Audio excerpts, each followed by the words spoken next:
Hello? Hello? Hi. I feel like there's like a stage microphone. That's a bit posh. It feels really formal, so I'll put a blazer on. Yeah, welcome to the first Tech for Good in Manchester. Thank you. Way! That was cool. So there's a hashtag. Oh, there's no sound, but there's a hashtag. There's a hashtag. There's the Wi-Fi password if you need it. I'm sure you're all on that already. So just going to go through sponsors and stuff and then tell you what we're actually going to do. So thank you for Reason Digital for sponsoring time and stuff and things. Thank you, Reason Digital. 34SP for the pizzas and beer. And is that for SP here, by the way? Yes, do you want to say a word? That's all right. Josh, we'll give them a microphone, Josh. Say a word. It's good to see you all here. Reason Digital, do you want to say a word? No. Ben. Say a word. Why me? Josh, give him a microphone. The microphone's dead. The microphone's dead. Alright, don't say a word. TechSoup, next word. Do you want to say a word? Oh, well, one word, yeah. Just to let everyone know that you're part of a global network, that there are at least 60 of these meetups around the world that TechSoup and NetSquared help run. So welcome to the club, and let's bring lots of technology and social good together.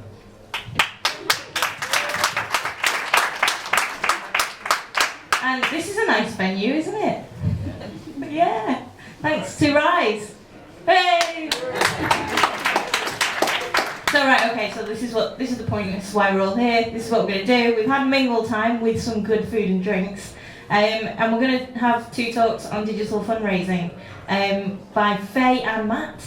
So I'll let them introduce themselves so I don't talk about them and say stuff they were going to say. We're in the first 3 slides, I won't do that. Then later on, we're here till 10:30, so you can continue the chat and debate or whatever over probably more food and drinks and pizza that's still left. Till 10:30, and I think that's like the most important bit really. We all work in Tech for Good here, we all have stories to tell to each other, so that's like the most important bit. I think the talks are there to spark debate and discussion. Just a few other things. There are space for lightning talks. So as I said, we've all got stuff to say, so after the 2 talks we'll run some lightning talks. We'll just ask, have a think if you want to do one, and we'll just ask, and the first people to put their hands up or whatever get to come up and have 5 minutes on the stage with the microphone. If you've not got a blazer, you're not allowed. Josh is going to be sorting that one out. Yeah. Ideas. So where's Greg? Greg is periscoping, by the way. That's cool, right? He's sorted out some post-it notes for ideas, so anybody who hasn't told us what they want for future events, or any speakers for future events, I feel more comfortable with that anyway. Greg set up post-it notes there, put them on that board. Yeah, I think for now we're going to put them on the board here. Any ideas for things that you'd like to tackle, projects that you'd like to talk about, ideas that you'd like to see on the stage at other places, not just here. People that you'd like to hear from, just anything, just stick them on the post-it notes, and then we'll try and incorporate into later Tech for Good meetings. Yeah, and we did a podcast, which we want everybody to eventually get involved with. We've done a pilot, which nobody will ever hear, and a second... You shut up.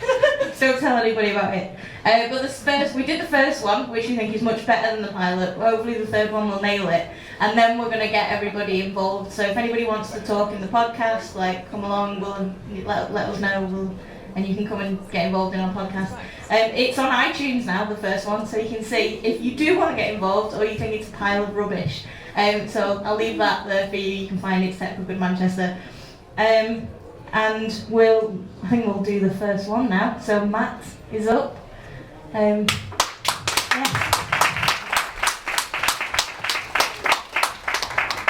Thank you, Bex. So I just got awkwardly fiddle with the laptop for a minute, so just as my covering waffle. There we go. Look at that magic. So, didn't notice it at all. So, I'm here to talk to you about responsive fundraising. So, Bex kindly invited me to speak about a project and just tell a story about a Tech for Good project that I've been involved in, and I decided to pick this one because it feels like the tech was really an intrinsic part of the good that we did.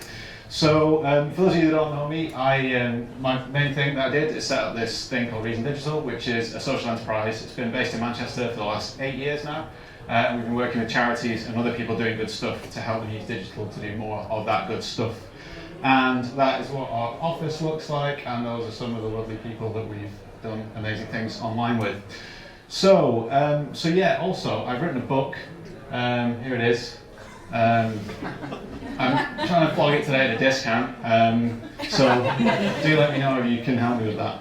Anyway, to talk about the actual stuff that I need to talk about. So, the cause. The cause I'm going to talk to you about today is something I'm really proud to have done, you know, the tiniest bit of contribution to. I don't know if anybody recognises this dude here. This is a really esoteric reference, but I'm just going to give you the opportunity. No, okay, well, this might win you a pub quiz one day, I guess, I don't know. So this is Jean-Dominique Bobby, and he was an apparently famous French actor, and editor of the French fashion magazine Elle. And on the 8th of December in 1995, at the age of 43, Bobby suffered a massive stroke randomly one day.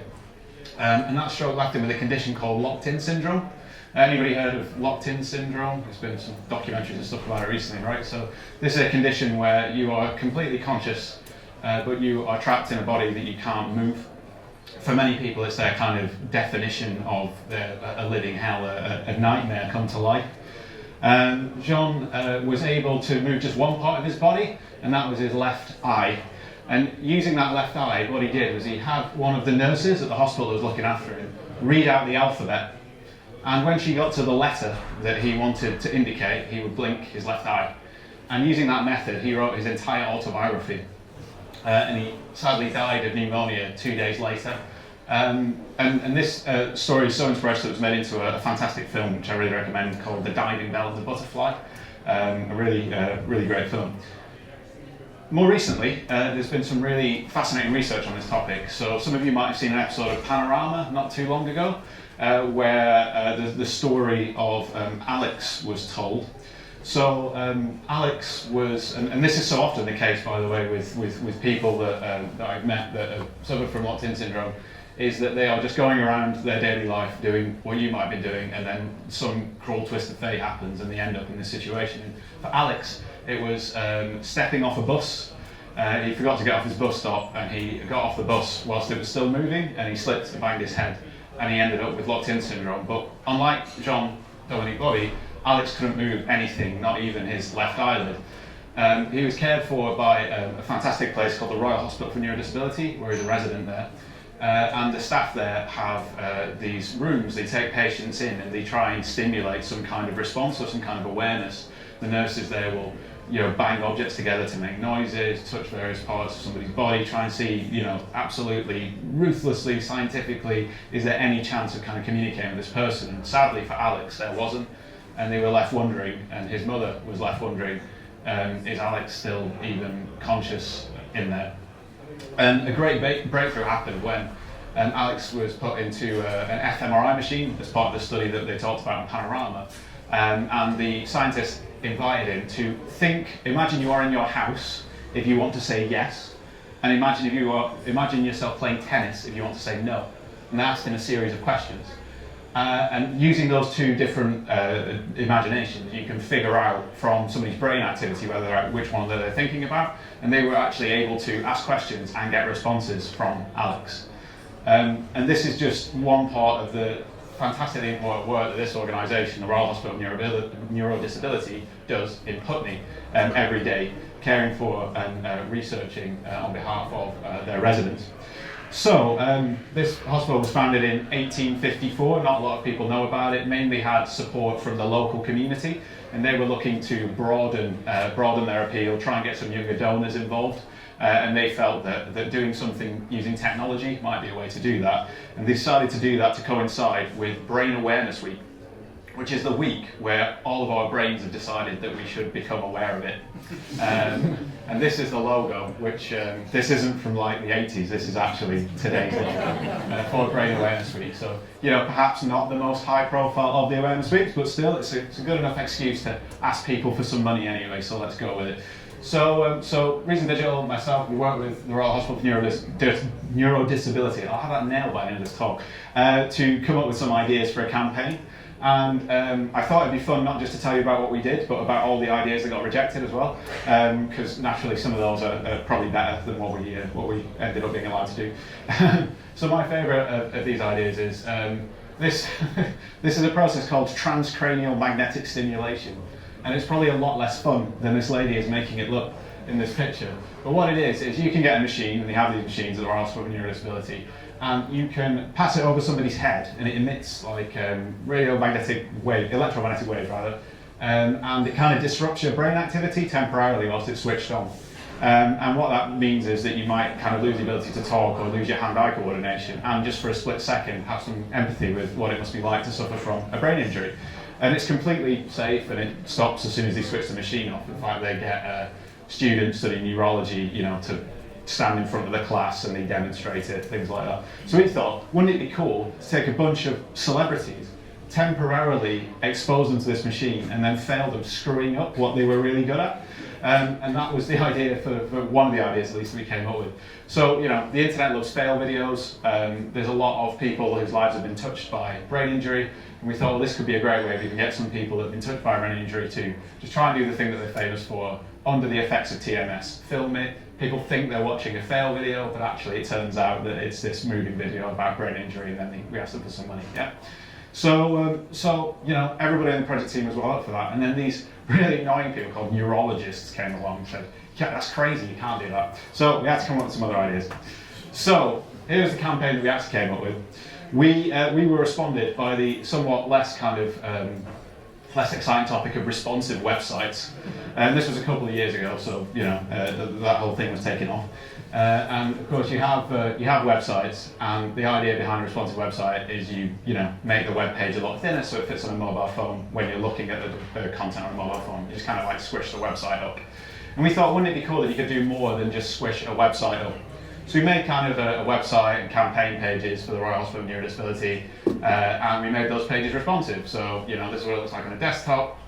However, when you're on a phone, it kind of squishes up, the menu hides. We thought, what if we could go further than just what everybody else was doing, and just squishing the content to fit the screen?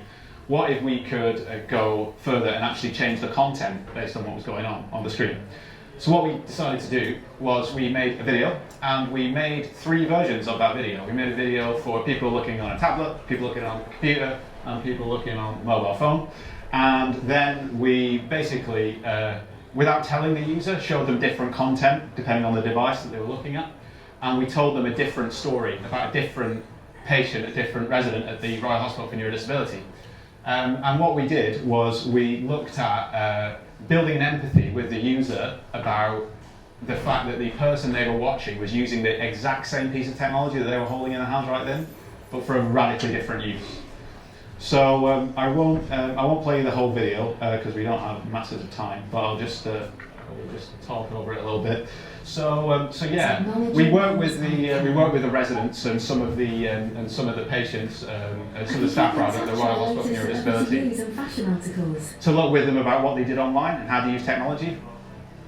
I can check YouTube for the latest videos. And what we found was they were using technology just like us and browsing the same stupid stuff on YouTube, and signing petitions, and Skyping their friends. Hello, how are you?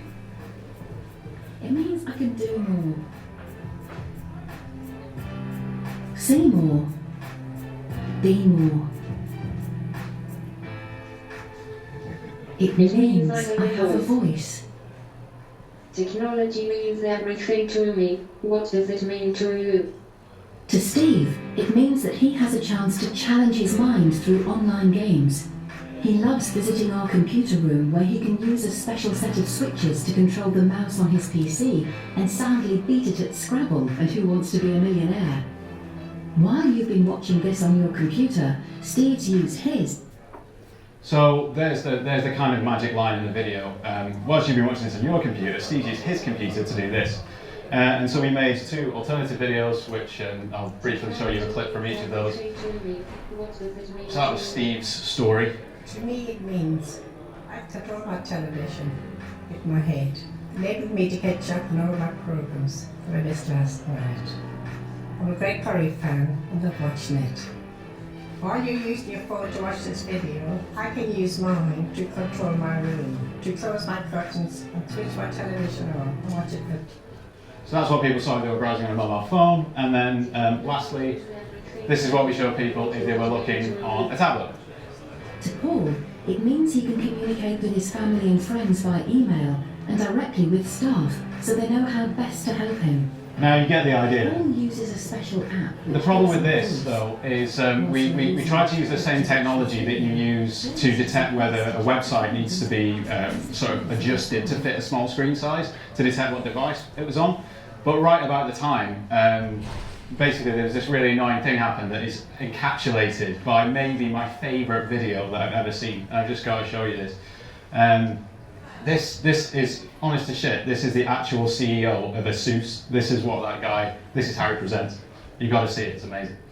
Here it is. Ladies and gentlemen, there has been a lot of speculation about one ASUS mystery product. Without further delay,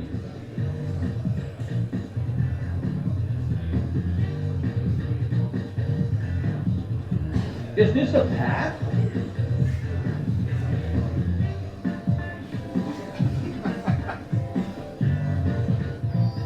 Or a formula pad?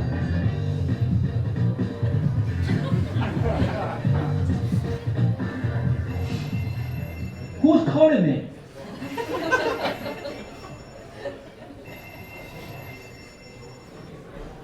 Whoa.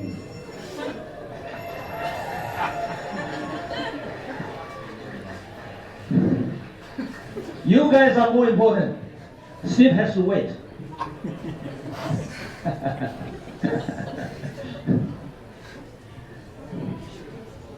I believe all of you must have figured it out what our mystery product is. Yes! This is a combination of the pad and bone.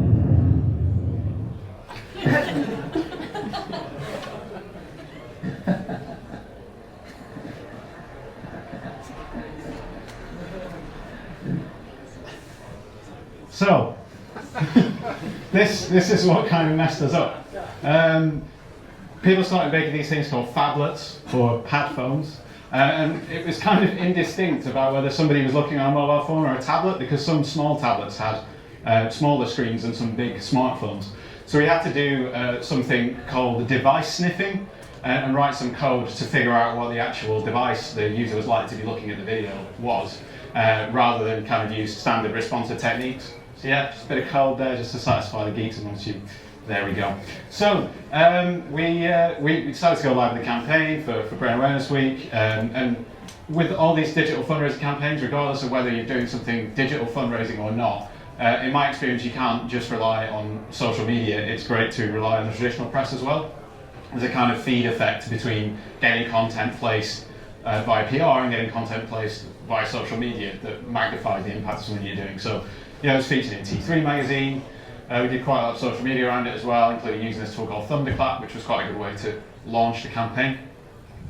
And we did a Reddit AMA, because we thought it would play to the audience there. We wanted to get one of the residents, the Royal Hospital for Neurodisability, to use their assistive technology to actually answer the questions, but unfortunately we couldn't make that happen, so an assistive technologist did it instead. And that drove quite a lot of traffic to the campaign as well, although not many donations. We also decided to try and stir things up and get a bit of a second wave of press. Because we were detecting the devices that people were looking at our kind of emotive fundraising video on, we could also store which devices were giving us money. So I can tell you that in this campaign, Windows users were 32% more likely to donate than Apple users, and on average they give 4% more. So there you go. the result of all this activity was that we managed to beat our target. We raised 21,084 pence for the Royal Hospital of Neurodisability, and they were able to spend that on assistive technology and delivering training and lessons to people at the hospital in how to use that technology to communicate, sometimes for the first time.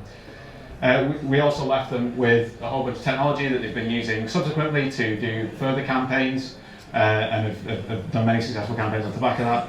And we won a Charity Times Award for Best Use of Technology, which was quite nice. And I was so confident that we weren't going to win that, I didn't even bring a jacket, which is quite embarrassing.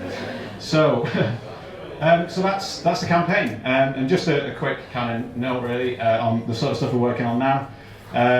A lot of my time is spent on this project. So this is another project of Reason Digital. It's called Gone for Good. And Gone for Good is an app you can install on your smartphone, and basically you can take a picture of anything you want to disappear from your life, other than people, just furniture, books, games, DVDs, things like that. And we will connect you digitally to a charity shop, which will pick up that exact thing from where you are. So yeah, we're raising funds using this platform for Cancer Research UK, British Heart Foundation, Sue Ryder, Shelter, Mind. So yeah, if you have stuff in your life you want to get rid of other than people, feel free to download it and check it out. Thank you very much.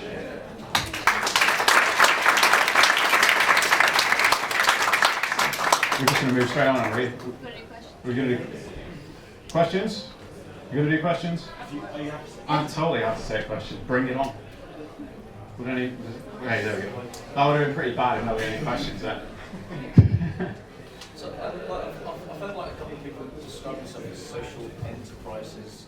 I've heard a couple of like companies and people describe themselves as social enterprises before, but what literally does that mean in terms of differences in structure or governance or how your companies works? Mm-hmm. So I would define a social enterprise as an enterprise that's set up primarily for a social purpose rather than just profit. But they are organisations that have a dual mission to do social good and to generate profit as well, as distinct from a charity which would just do social good and not make any profit, or a company which just exists to do profit. So kind of a balance. I'm a passionate believer in social enterprises, and I think that actually if we manage to replace more and more commercial businesses with social enterprises, the country will probably be a lot better, and particularly in terms of awarding contracts to, I don't know, people that are running youth detention centres, for example, that are profit-making companies. If we took those out of those people's hands and put them in social enterprises' hands who had a mission to actually try and support young people, then we'd probably get much better public service delivery in this country. So, yeah, just an answer and a rant there. Any other questions? Hi, Viv. Right. Yeah, what's the Tech for Good project that you wish you'd done? Why is the Tech for Good project I wish I'd done? Ooh, that's a tough one. I don't even know. I think it's probably something like Just Giving. I remember back at the time before Just Giving, it's like it's one of those things that seems so obvious in retrospect, but actually it's generated so many millions for charities. So I think it's probably like, you know, we're kind of busy doing this kind of super geeky stuff and getting really into the detail, but actually sometimes what you just need is somebody to make that big kind of infrastructure play at the right moment, and they really did that. So possibly that. Any other questions? Great, it's probably time to bring on our next speaker then. All right, thanks very much everybody.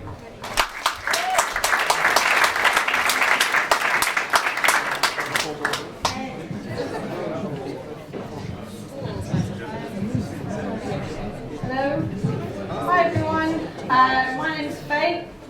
I'm social media manager at Brook, and today I'm going to be talking to you about how we use social media to test the power for campaigns both in online and offline fundraising.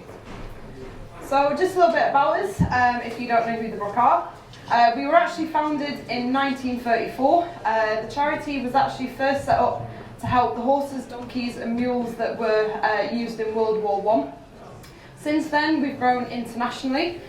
We now work in 15 countries around the world, in Africa, Asia, Latin America and the Middle East, and we roughly reach around 1.8 million working equines each year. We do this by providing free veterinary treatment to the animals, but also training the actual equine owners themselves in how to better take care of their animals, and we also help to create and implement animal welfare laws and legislation which will then actually have an impact on the future generations of horses, donkeys and mules. Obviously, there's only so much that you can.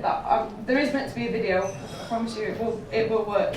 But I just wanted to share with you just a really super quick video, which actually shows you the animals that we help day in, day out.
Cool. Obviously, onto the topic at hand is how we use social media. Obviously, I know a lot of you probably work in social media or use social media in your day-to-day lives. But here at Brook, it actually helps us reach new audiences. It's a very cost-effective channel for us, but most importantly, it actually allows us to test big campaigns that are due to be used either in online or offline fundraising.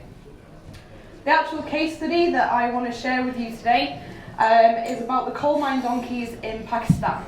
The Brook, as a charity, actually only started working with these animals last year. The region of Pakistan that we're working in is in the northern region. There's approximately 500 mines in that region.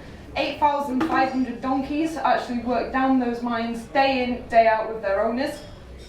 Due to the actual lack of resources and the remote locations of the mines, there is no machinery used in the mines at all. So it's literally the owners and their donkeys going down day after day to make on average about £1.50 for a daily wage.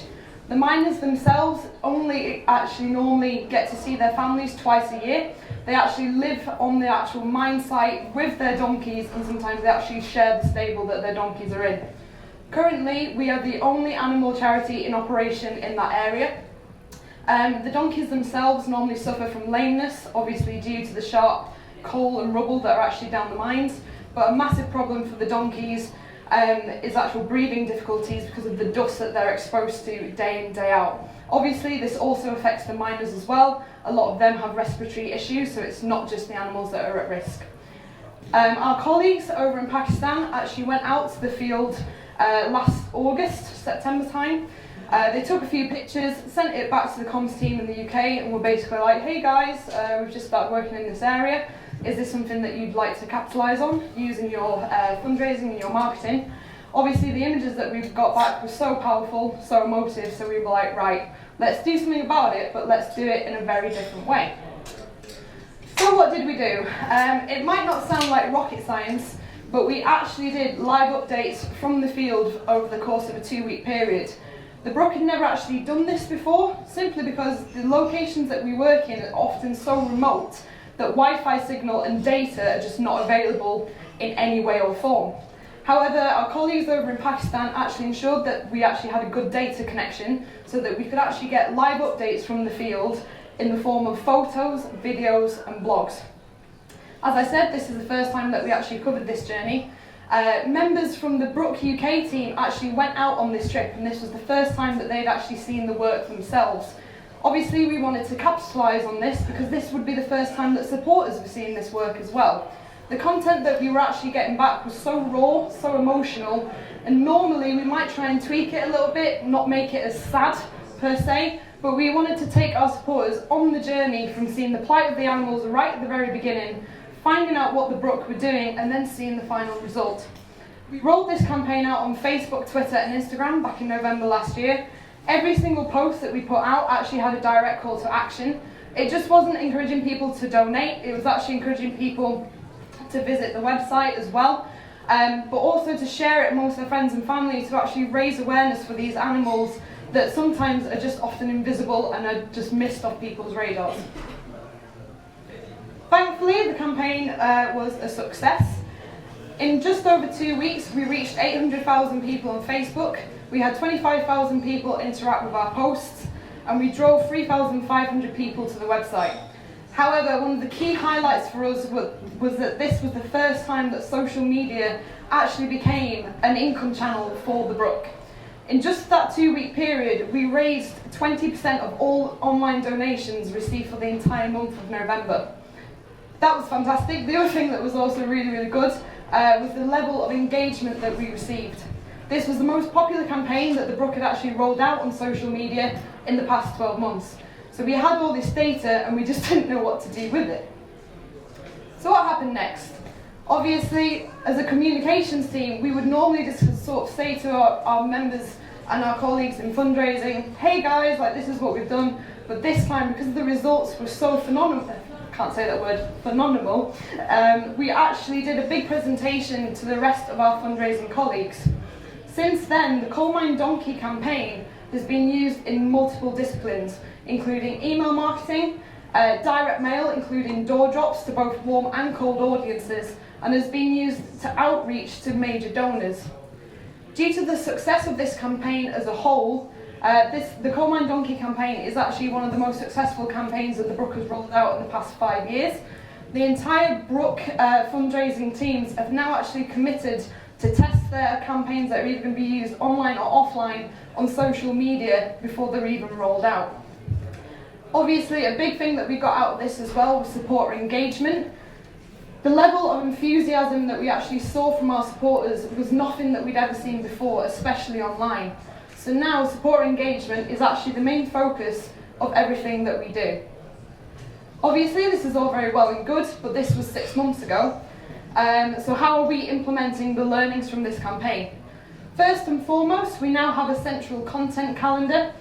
I know it sounds really daft that we might not have an internal content calendar before this, but this was a huge turning point for the Brook. Now every single campaign is actually put into that content calendar, and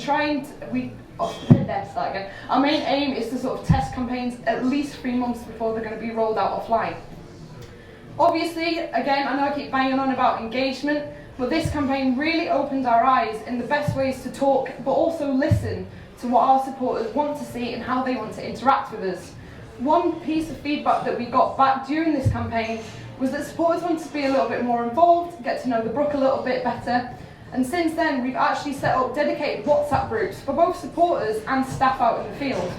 With the supporters, we do this with our volunteers, so the guys who are doing runs for us and maybe doing bake sales, all that kind of thing. They actually have a dedicated member of the Brook community team who will send them regular updates every couple of days with tips for healthy recipes, best running tracks from Spotify if they're doing that. The way that it's being used for staff, obviously because social media has become such a focal point of what we're doing in comms, the actual staff now when they're going out into the field, and this isn't communication staff, this is literally vets, healthcare workers, community engagement support officers who go out and actually talk with equine owners. We have a dedicated WhatsApp group for every single country that we work in, so anyone who is out in the field at any given time who sees an animal or a story that they want to share can send it back to the UK, and then we can decide how it's best to deal with it. Obviously, as I've said as well, this campaign really transformed social media for us into an income channel. Obviously, there was a lot of things that we've had to learn, and we're still learning on how to best use social media for our fundraising, but the fact that our supporters were so enthusiastic and so wanted to be involved with this campaign, every single campaign that we've put out since has really been tailored to that. However, I know what I've said and the tech that we've used isn't new, it isn't different, it was out there already, but for us, and especially as a charity, we've started using it in a different way to be able to listen and talk to our supporters. This is just a start of a very exciting journey for the Brook, so hopefully lots more exciting stuff will come out and I can maybe come back next year and tell you about what we're doing. But yeah, thank you very much.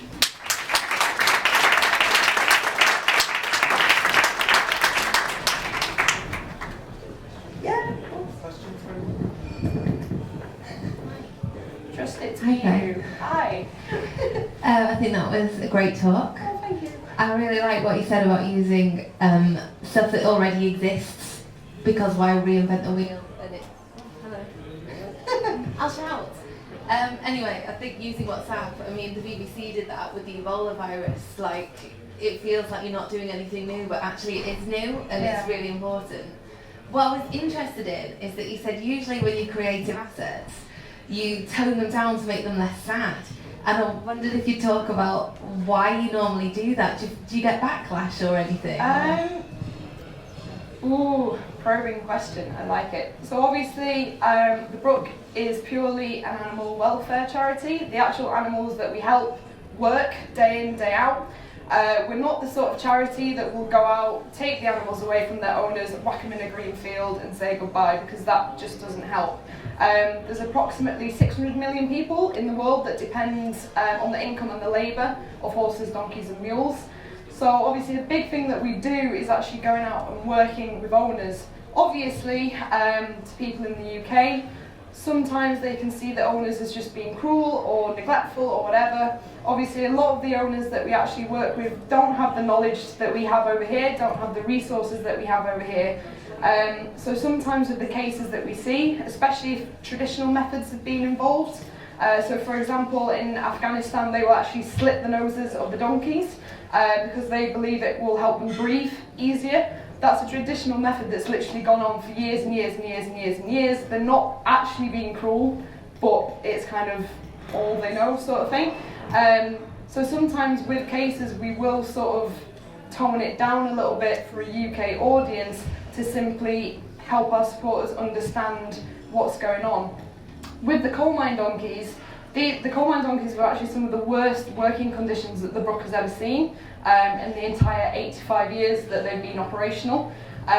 So we actually thought, you know what, let's try it, let's take those supporters on the journey with us right from the beginning. We did get a mixed bag of comments. We did get a few people sort of blaming owners and stuff like that. Obviously people are very quick to judge, especially on social media as well, when you're sat behind a keyboard and people don't really know who you are. But the majority of people, when we actually took them on that journey, have been like, guys, like it's not a holiday for the miners either. Like there was miners there as young as 12, some of them had worked there 20, 24 years, hadn't seen their families in about 6 years. Obviously they're only earning sort of £1.50 a day. So by the end of it, people actually started to care about the miners themselves, which was a really great point for us to get to, because obviously we are an animal welfare charity, but at the end of the day we help people as well. So this campaign was a real turning point for us, for people to actually see the human aspect of it as well, if that answers your question. It does. Thank you. Oh God, so many questions. All two of you. Hi. Hi. So I'm interested to know, you said about your content calendar. Yes. And the fact that you test that content up to 3 months before an offline campaign. Mm-hmm. So do you have any experience of where the campaign online has failed and as a result you have chosen? It's alright, I can hear you. Well, yeah, so have you had experience where testing online has proved that the campaign wasn't a success, and as a result you've chosen not to do the offline campaign? Yeah, we actually, I'm just trying to think when it was, back in March. So the way that we work social media wise at the Brook is that we concentrate on a different country that we work in each month. Back in March we did Senegal. The content that we actually got back from the teams in the field was actually super positive. It was really, really happy. And I know that sounds daft, but the engagement that we actually got on, the engagement that we actually got online was great, but people didn't want to donate to it because it was already really happy. So obviously the need that we were kind of showing, we were showing the work that the Brook has done in the past sort of 15 years that we've been in Senegal, but people just weren't interacting with it in a financial way. Obviously, a lot of the campaigns that we run on social, which then go offline, direct marketing, so like door drops, all that kind of thing, where obviously the main kind of thing that we want back is a cash gift. So that was kind of one example. Another one that we did was back in January. We actually concentrated on working equines in Afghanistan. Again, the reaction that we got back from that was a very sort of mixed bag. We sort of took that campaign as an idea to actually change people's perceptions of Afghanistan as a country. Obviously in the UK, you know, there is sort of this idea of Afghanistan being a horrible place and all this kind of thing, whereas we really wanted to sort of take the blinkers off, pardon the horse pun, to actually get people to know what the actual country is like. But again, the uptake wasn't that great, and those two campaigns had actually been planned as email newsletters and mailings for later in the year, and as such they've been switched out for different content just because our online audience weren't engaging with it in the way that we would hope. Obviously we've saved ourselves some money by not doing offline campaigns. Thank you. Hey, yeah, so is that something? Yeah. Okay, so I don't know how long you've been engaging with social media as a whole. Obviously, well, feel free to answer that. This will be, God, how long have it been? About 5 years I've been working in social. Right, so is that Brook or you? No, I only actually started at the Brook last September. Worked agency side quite a bit in Manchester, and I've only done one other charity stint, so charity's still kind of new to me. Yeah, so social media obviously is a pretty useful tool. You've obviously made pretty good use of it over the last 6 months or so. As I'm sure you're aware, with a lot of Facebook and big social media giants, their algorithms have been tightening on businesses in particular. Yeah. And a lot of businesses, especially smaller businesses with small audience, have seen significant impacts on the results of their social media campaigns. Presumably that's going to be a concern at some point. Do you have any sort of plans in place for how you're going to counter that? As, I mean, obviously you get a better result from people who look like they're in a terrible position versus people who had success for 15 years in terms of Brook's support. But yeah, so what's your plans in terms of how to continue social media growth and responsive engagement? Yeah, really good question. I put me on the spot. Sorry. No, it's okay.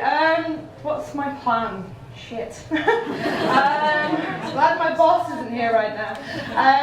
For Facebook, for us, Facebook is our most popular channel. So we have just under 70,000 fans on Facebook. Again, I know that doesn't sound loads if you compare it to somebody like WWF, but screw those guys. You know, we help guys like this, they're mega cute. On Facebook, we're just continuing to test and redefine what we're doing. What we've been doing for the past 6 months, so actually doing a specific country each month, getting the guys out in the field to actually post content to the page as well, has actually worked really, really well. Thankfully, touch wood, we've not actually seen a drop-off in Facebook that much. Where we have seen a drop-off is actually in Instagram, because obviously Instagram have changed their algorithm. Roughly on Instagram we would normally get on average maybe like 250, 300 likes kind of per post that we put out. Now we've dropped to about anywhere from 75 to 150. Something that I actually learned from a similar conference like this the other day down in London, that Instagram is the best social media platform for where you have NAF Wi-Fi or NAF data, because it's a lot easier to upload to. So a plan that we actually hopefully want to put in place is actually give the equine owners themselves access to the Brook Instagram account and get them to become content generators for us. That plan's kind of still in working at the minute, but we hope that that might be an interesting enough way around the algorithm to actually get our other social media audiences from sort of Facebook and Twitter actually looking at that platform, if that's a good enough question. Good enough question? Good enough answer? Thank you. Hi. Yeah, hi there. Hi. My question is like regarding the when you say you test online and if it doesn't work, then you don't translate that into offline. I'm just wondering, like, what's the reasoning behind it? Reasoning behind it is we're actually really lucky in the fact that our social media audience fit a similar age demographic and interest to our offline supporters. Collectively on social media we've got just under 80,000 fans across all of our platforms. Obviously in traditional direct marketing centres, that audience is neither warm nor cold, because obviously we can't tell on Facebook, for example, if they're a donor or if they've left a legacy unless they tell us. So we kind of view our social media audience as kind of a big testing pot for our campaigns. Obviously with the Coal Mine Donkey campaign, because the results that we got were actually so high, we had to take it to the rest of our colleagues and be like, guys, like this is what we've done, this is the impact that we had, and then it is down to the other teams whether they want to implement it or not.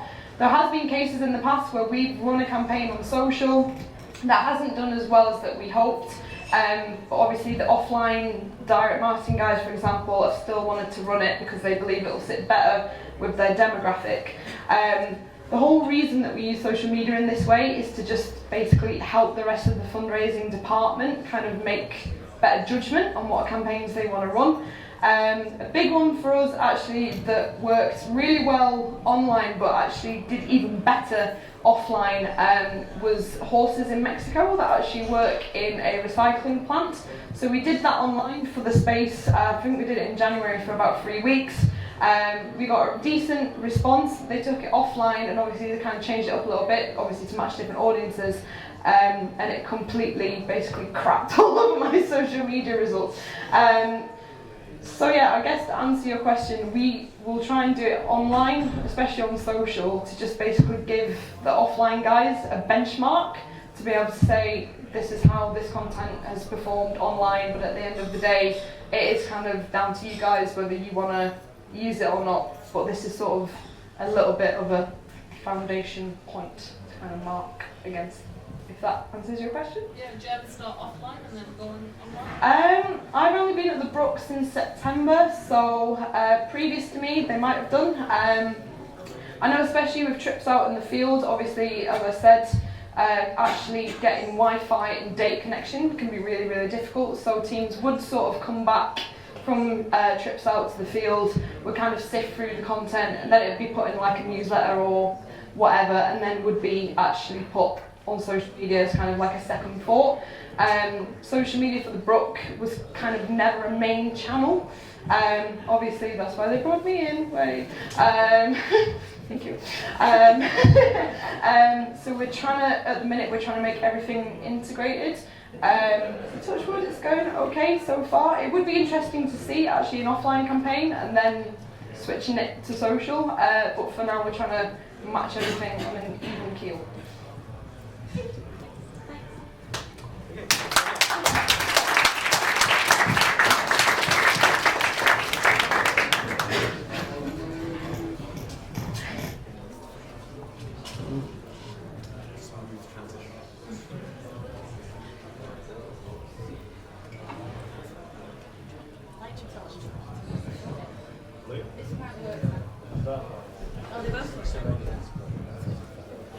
Well, hi. Oh, hello.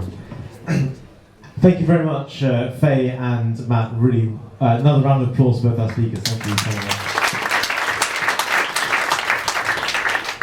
Okay, so now we're on to the Lightning Talks section, and really this is just an opportunity for anyone who wants to stick their hand up and just come and say, just come up here and either announce something or maybe tell a story relevant to the topic of the day. And we're thinking maybe 3, maybe even 5 minutes if no one's like complaining. But yeah, around 3 minutes. Come up and have a chat. You a timer? If they just get boring. There'll be a timer, or we'll find one of those shepherd's hooks and sort of. No pressure. Yeah, no pressure. So would anyone like to come up and tell something to us? Tell us a story. Lightning talk time. No. One over there. I've got 3 so far. Here, Ali, you're first. Okay, Ali, come right up. Thank you. Make sure you say who you are and where you're from. Thank you. My name's Ali. I work for an IT company making software for accountants. You're exciting. But that's not why I'm here talking now. Even though you could say it's for good because it's raising taxes, which is good, isn't it? It pays for public services. Anyway, enough of that. In my spare time, when I'm not helping out accountants, I do various things around the environment, and maybe 2 years ago, a few of us got together because we wanted to help schools to install solar panels. Because solar panels are a great thing for schools. They help save money, but also they're a great resource for engaging with kids on energy and climate change. The problem is a lot of schools can't afford the panels themselves. They're quite expensive, and schools don't have much money. Being governor of a school, I know exactly what that's like. Budgets are very tight. So a few of us got together to develop this project to help raise funds on behalf of schools and install the panels for them. So the project's called Greater Manchester Community Renewables. I took the liberty earlier of leaving a few leaflets around, so you may have seen these on your seats. I won't be offended if I see them on the floor under your seat or scrunched up somewhere. Basically where we are now is we've developed a project after about 18 months of effort. It's been a bit of a roller coaster ride. When we first started, we were really ambitious and wanted to do 20 schools across Greater Manchester. But then the government got in the way a little bit and decided to change the rules around support for solar. And they did 3 things to kind of scupper the project around cutting costs, cutting support for solar, stopping us locking in the support for a year to allow us to raise the funds, and also taking away tax relief for investors. So that meant we had to scale back a little bit, and where we are now is we're working with 3 schools in Salford, actually 1 in Salford, 2 in Earlham, and a community building in Partington, looking to raise funds to install panels in those buildings. We're looking to raise £186,000 by the end of June, so that's pretty ambitious, but we'd like to be ambitious. We're currently about 35,000, and so we're asking people to help in a couple of ways. First of all, if you'd like to invest, that would be awesome. It's a great investment, good for the environment, good for the community. The minimum investment's £100, up to a maximum of 20 grand if you've got that much lying around under a mattress somewhere you want to invest. And you get a return of up to 5% a year as well. So it's a proper investment, it's not a donation. And that will help us to install those panels on those schools and give all the great benefits that will create. But also, if you can't afford to invest, quite understand. If you'd like to help us spread the word though, that'd be really awesome. If you know any rich aunties and uncles or any friends you know that might like to invest, please do get the word out about us. We're on Twitter and Facebook. We are GMCR, is our handle. And I'd say thank you very much for listening. And I hope to see those Apple users overtake the Windows users in the fundraising stakes. So there's a challenge for you. Come on, Apple people. Thank you. Okay, who we have next?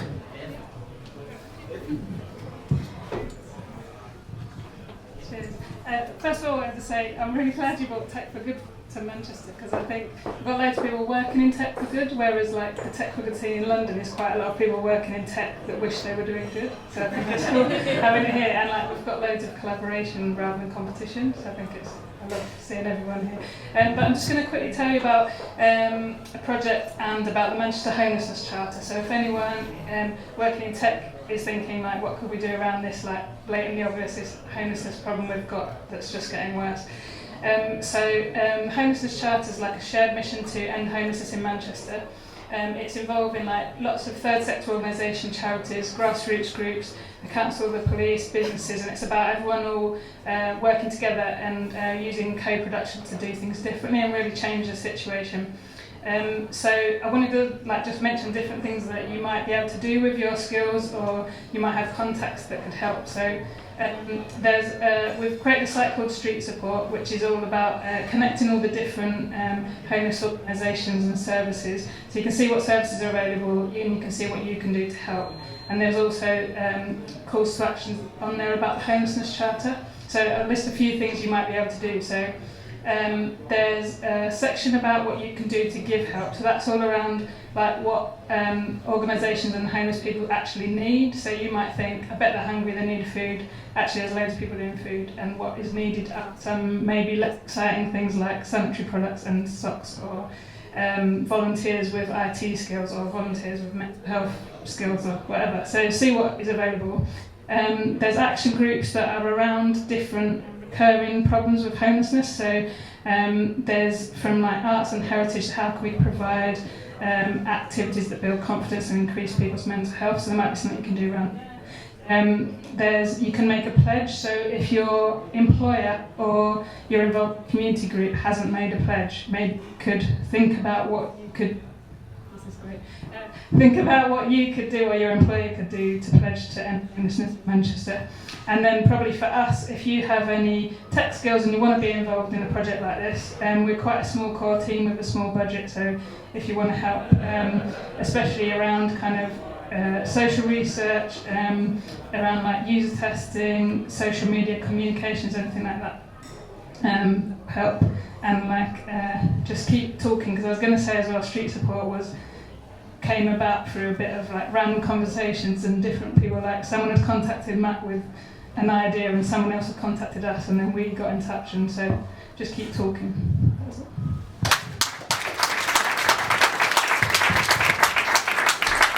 Thank you. Do we have one more? One more? We've got several more. Okay, great. Over there.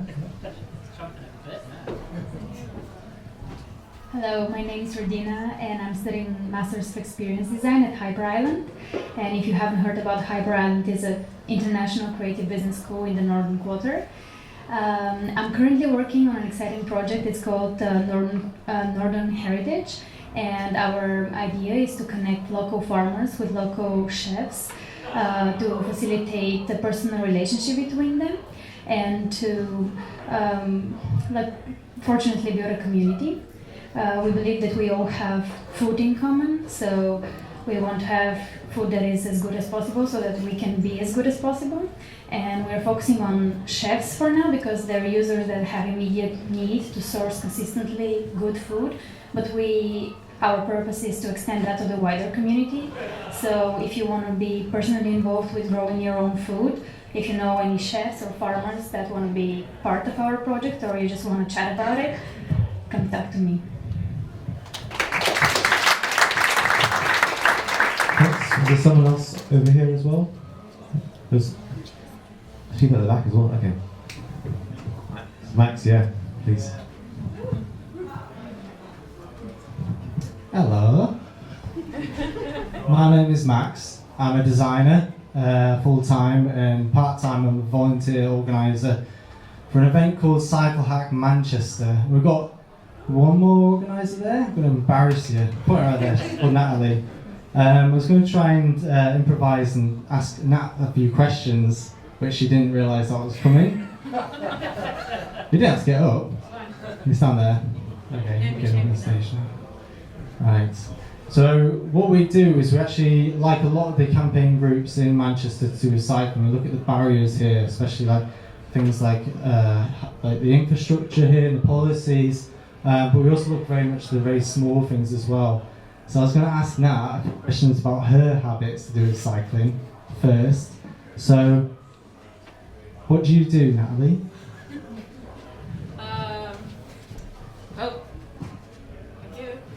Yeah, so I normally get the bus to school, or college, whatever you want to call it. Sometimes I cycle if I'm feeling fruity that day, but yeah, I don't tend to cycle too much because I'm pretty terrified of the buses, to be honest. But when I'm out and about on the bike, it's pretty good. Just, yeah. So is it just the buses then? I guess. Okay. Dharma, how are you? I'm good. How did you get to school? I cycle every day. Why? Because I'm always late and it's the fastest way to get to school. Oh yeah, it is. What do you wear to go on your bike? Most time helmet, but usually, okay, if I have my hair done, I don't wear helmet. In this country, it's a bad thing. In other countries, it's not.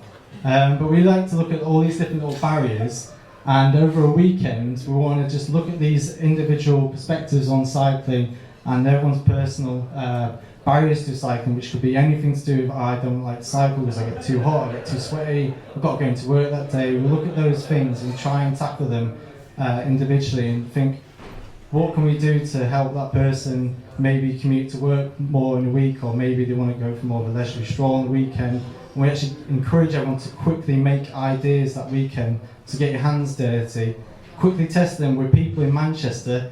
If they're well, everyone in Manchester is friendly, so they're very approachable, not like London. And we'll test them out, learn from that, and then make a first version. And at the end of the weekend, they'll pitch it. So if anyone's slightly interested in coming to Cyclac at the end of this month, on the 24th of June, come talk to us a little bit more about how you lot can get involved. So we're looking for mentors from different disciplines to come along and help us out. We're looking for, what else are we looking for?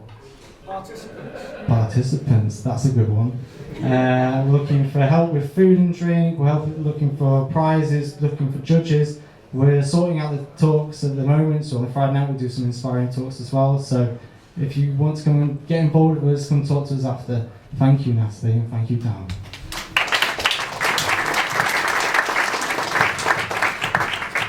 Any more for any more? Any more? Yeah?